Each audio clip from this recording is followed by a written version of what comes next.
நேற்று நடந்த வைகுண்ட ஏகாதசிக்காக ஒரு சிறப்பு கோவில் நான் தினமலர் பேப்பரில் படித்தேன். அது நிறைய பேருக்கு தெரியாத கோவிலாக இருக்கலாம் அப்படிங்கிறதால அதை பற்றி ஒரு வீடியோ வெளியிடலாம் அப்படிங்கிற எண்ணம் என்னுடைய மனசில் தோன்றியது. இந்த கோவிலோட பேர் ஸ்ரீதேவி பூதேவி சமேத தியாக வினோத பெருமாள் திருக்கோவில். அதாவது பிரயோக சக்கர பெருமாள், ரொம்ப பழமையான தொன்மையான திருக்கோவில். இது எங்கே இருக்குது அப்படின்னாக்கா, மேடவாக்கம் கூட்டு ரோட்லேருந்து மாம்பாக்கம் அப்படின்னு போடுற அந்த ரோட்டில் 7 கிலோமீட்டர் தூரத்தில் பொன்மார் அப்படின்னு ஒரு இடம் இருக்குது. அந்த பொன்மாரோட சந்திப்பு சாலையிலேருந்து 300 மீட்டர் தூரத்தில் இருக்குது. இது ஓஎம்ஆர் வழியாக வந்தால் அந்த நாவலூர், தாழம்பூர் அது வழியாக பொன்மார் அடையலாம் அப்படின்னு நான் படித்தேன். இந்த கோவிலோட சிறப்பு என்ன? தன்னை சரணடைந்தவர்கள் யாராக இருந்தாலும் அவர்களுடைய துயர் தீர்க்க கூப்பிட்டவுடன் ஓடோடி அடைக்கலம் தருபவர் நம்ம மகாவிஷ்ணு. ஆதிநாயகனை காப்பாற்று அப்படின்னு அலர்னவுடனே அந்த கஜேந்திர ஞானிக்காக பிரயோக சக்கரத்தை ஏவி முதலைகிட்டேருந்து அதை காப்பாற்றினவர் பரந்தாமன் இல்லையா? அதே மாதிரி மத்ஸ்யாவதாரத்தும் போது நாராயணனை குருவாக கொண்டு உபதேசம் பெற்றவர் சத்யவிரதன்ற ஒரு ராஜா.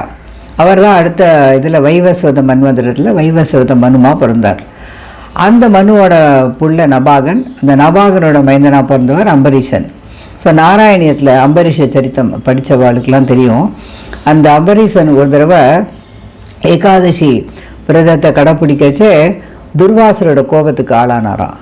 ஏன்னா அவர் வேணுன்ட்டே மெதுவாக பாரணை பண்ணிவிட்டு அவர் நதியிலேருந்து குளிச்சுட்டு தன்னுடைய நித்திய கர்மாவெல்லாம் செஞ்சுட்டு வரத்துக்குள்ளே இவர் அந்த துவாதசி பாரணி முடிக்கணுமே அந்த நேரத்துக்குள்ளே அப்படிங்கிறதால ஒரே ஒரு உத்தரணி ஜலம் மட்டும் அருந்திட்டாராம். இது அவருக்கு தன்னுடைய ஞான திருஷ்டியால் துர்வாசருக்கு தெரிஞ்சிருத்தான் அங்கே நதிக்கரையிலேயே. உடனே தன்னுடைய ஆபிசார மந்திரத்தை ஏவி ஒரு பெரிய நெருப்பை ஜுவாலையை உருவாக்கி அதை அம்பரீஷனை கொல்வதற்காக ஏவினாராம். அது அந்த மாதிரி இவனை கிட்ட வந்த உடனே எப்போவுமே இவருக்கு காவலாக இருந்த சுதர்சன சக்கரம், அம்பரீஷனுக்கு காவலாக இருந்த சுதர்சன சக்கரம் கிளம்பி அந்த ஆபிசார தீயை துரத்த ஆரம்பிச்சிட்டான். எல்லா ஆபிசார மந்திரமுமே பலிக்கலைன்னா யார் ஏவினார்களோ அவர்களையே அழிக்க தொடங்கிடுமா.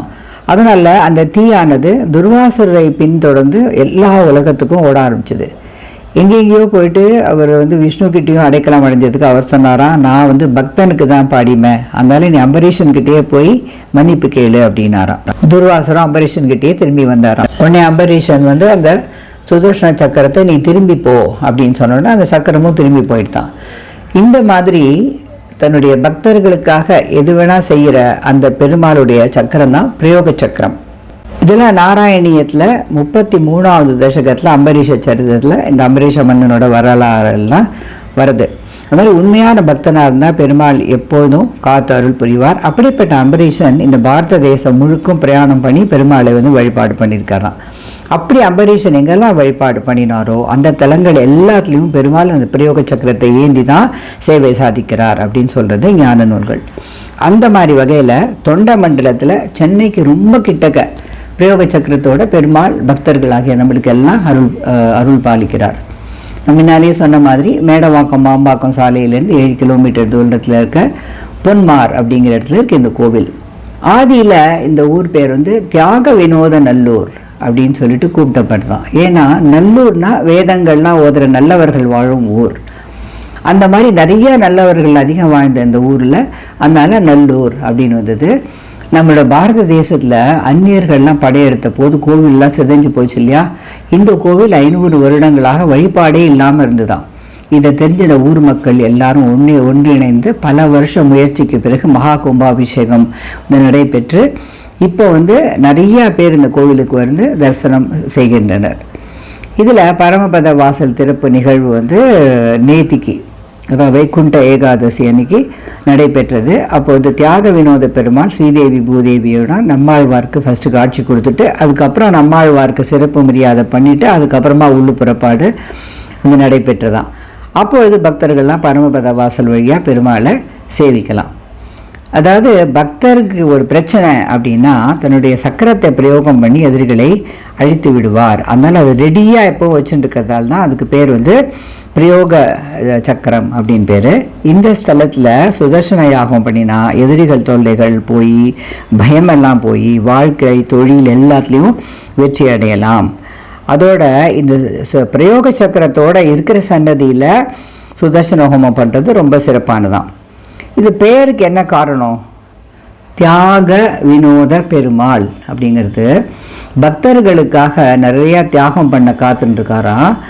நம்ம சாதாரணமாக நம்ம குடும்பத்தினர் இவர்கள் தான் நமக்காக தியாகம் பண்ணுறதுக்கு தயாராக இருப்பாங்க இல்லையா. ஆனால் இங்கே என்னென்னா பக்தனுக்காக பெருமாளே தியாகம் செய்ய தயாராக இருக்கிறார். இது வினோதமாக இருக்கு இல்லையா. அதனால தான் இவருக்கு தியாக வினோத பெருமாள் அப்படிங்கிற பெயர் வந்துதான். இங்கே இருக்கிற கருடன் நாகத்துக்கு ஞான உபதேசம் பண்ணுற மாதிரி காட்சி அளிப்பதால் தான் இந்த மாதிரி நம்பப்படுகிறது.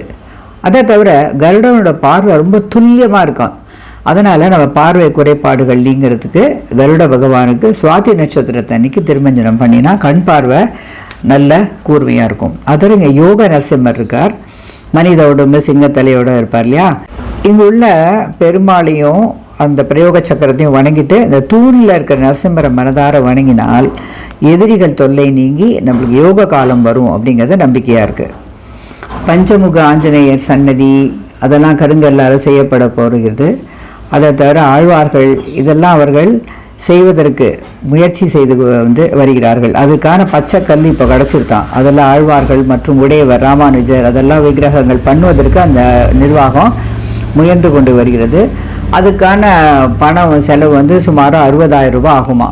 அதை யாராவது பக்தர்கள் எல்லாம் சேர்ந்து கொடுத்தாக்க அவங்களுக்கு இந்த கைங்கரியத்தில் பங்கு கொள்ளலாம் அப்படின்னு அந்த கோவிலுடைய நிர்வாகிகள் தெரிவித்திருக்கிறார்கள்.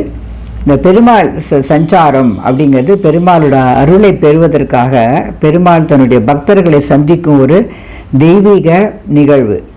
அந்த நிகழ்வும் போது என்ன நடக்கும்? பெருமாள் தாயாரோட பக்தர்களுடைய இல்லங்கள் எல்லாம் எழுந்தருளி அருள் பாலிக்கும். இந்த மாதிரி பெருமாளை இல்லத்தில் எழுந்தருள் பண்ணுவதால் வீட்டில் நிம்மதி, சந்தோஷம், நிறைய செல்வங்கள், நல்ல நிகழ்வுகள் இதெல்லாம் நடக்கும் அப்படிங்கிறது நம்பிக்கை. அதுக்கு யாரெல்லாம் விருப்பம் இருக்கோ அவர்களும் இந்த கோவில் நிர்வாகத்தை தொடர்பு கொள்ளலாம். அதனுடைய தொடர்பு எண்ணை நான் டிஸ்கிரிப்ஷன் பாக்ஸில் கொடுத்துருக்கேன். இந்த வீடியோவை வெளியிடும் போதே எனக்கு இந்த கோவிலை போய் பார்க்கணும் அப்படிங்கிற ஆர்வம் நிறையா இருக்குது. இந்த ஆர்வத்தை மற்றவர்களுக்கும் ஏற்படுத்தி இந்த கோவிலுக்கு நம்மளால் உதவி செய்யணுங்கிறத இந்த வீடியோவோட நோக்கம். ஓம் நமோ நாராயணாய நமஹா.